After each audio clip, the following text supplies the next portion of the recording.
Hi, I'm from Wellfound, calling about your AI-powered interview. How are you doing? I'm doing well. That's great to hear. So, we're just running through a quick general assessment here to get a sense of your capabilities. To kick things off, what are you looking for in your next role? Do you have any must-haves or deal breakers? My must-haves is that I don't want to be in project management, planning, et cetera. I want to actually be at a keyboard coding. I think everything else is negotiable to some extent from there. Okay, that makes sense. You definitely want to stay hands-on with the code. When you say project management planning, are you thinking about things like pure Scrum mastering, or are you ruling out any technical leadership that involves roadmap input or estimation? What does that line look like for you? Well, when I say project management, I guess I did speak a bit too soon. I understand that if I'm given a task, I have to come up with milestones and deadlines for the completion of my own task. And I am entirely willing to do that, yes. Gotcha. So it sounds like owning the execution and timeline for your own technical deliverables is totally fine. But you want to avoid roles centered around managing other people's projects or administrative coordination across teams. Is that right? Preferably, yes. Perfect. That clarifies things nicely. So, moving on a bit, I'm curious about what you've been up to lately. Tell me about the achievement from the past year you are proudest of. What was the outcome, and what was your personal contribution to making it happen? Well, the achievement, when I knew I would be looking for jobs, I put together a portfolio site. And from keystroke one, it took me 17 days to put together the very best looking site I've ever made, mike-shanda.me. If you go there, you'll see why I'm so proud of it. Wow. 17 days from scratch to a site you're really proud of sounds incredibly fast. That's impressive dedication. Since this was a personal project outside of your main job, can you elaborate a little on the biggest technical hurdle you overcame during those 17 days? What made that part particularly challenging?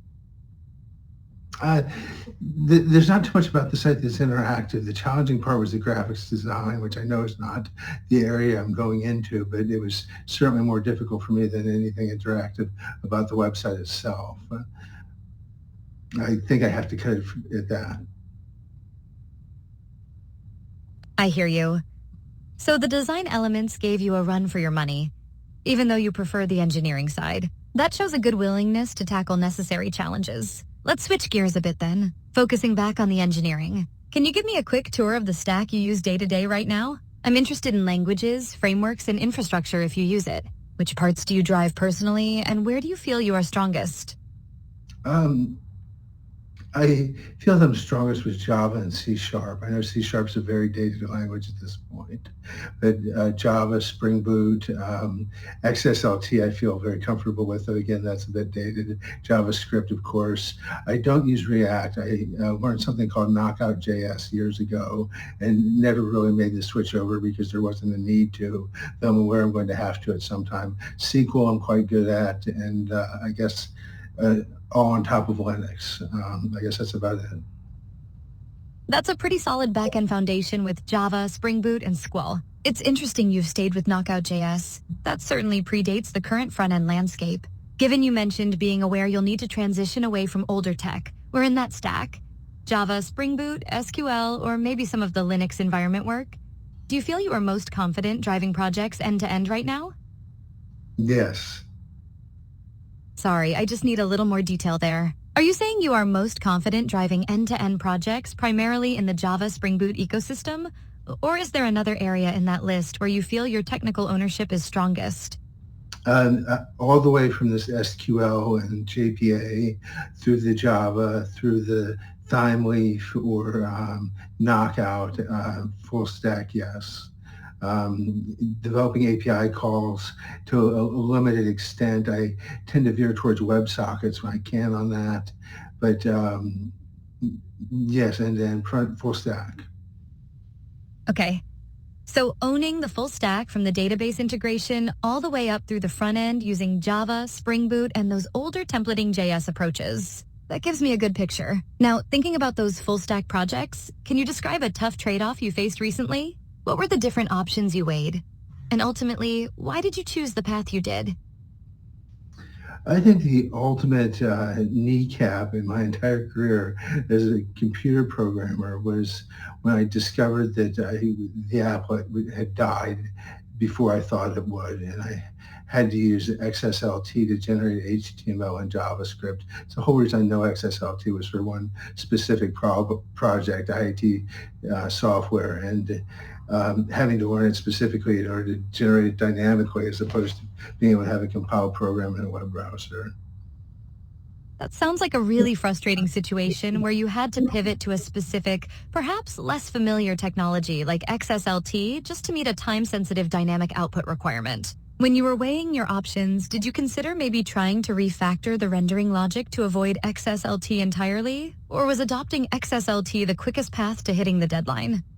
It was the quickest path. Learning it was not. It was most certainly the most direct approach. I can see how that would be a tough call. Choosing the direct but unfamiliar route over refactoring something potentially deeper. It sounds like the time constraint really dictated the choice there. Shifting gears one last time before we wrap up. What new skill or tool did you have to learn under pressure recently? And how did you go about ramping up on it? I think that the most recent thing I've had to learn under pressure, and I have to call myself on this. I learned Knockout.js about 6-7 years ago, and having to learn it to put together a website for IT software in about 6 months was probably the fastest thing I had to do under pressure. Wait, did you say you had to jump into Net to build that website in about 6 months? If so, that sounds like a huge context switch under pressure, especially coming from a Java background. Can you tell me a bit more about how you approached learning the necessary parts of Net so quickly to hit that deadline? I think you misunderstood me. This was when I learned Knockout.js. My apologies. I definitely misheard that context switch. So, learning Knockout.js quickly to get that website done about 6 or 7 years ago was the high-pressure learning experience. That's helpful context. When you were ramping up on Knockout.js back then, what was your go-to resource or method for getting up to speed fast? There was nothing available. There was the Knockout site, and that was seemingly it. I made progress the first 2 months without understanding why anything that worked actually worked before I began to grasp the concepts behind it. That must have been a frustrating couple of months, relying on trial and error. It takes real grit to push through when the foundational documentation isn't clicking right away. Well, I think that covers all the main areas I wanted to explore today for this general assessment. It was really insightful hearing about your technical preferences and how you've handled past challenges. Do you have any questions for me about this assessment process or anything else we've talked about? No. Okay, no problem at all. I really appreciate you taking the time to go through this with me today. It was great speaking with you. Have a great day. All right.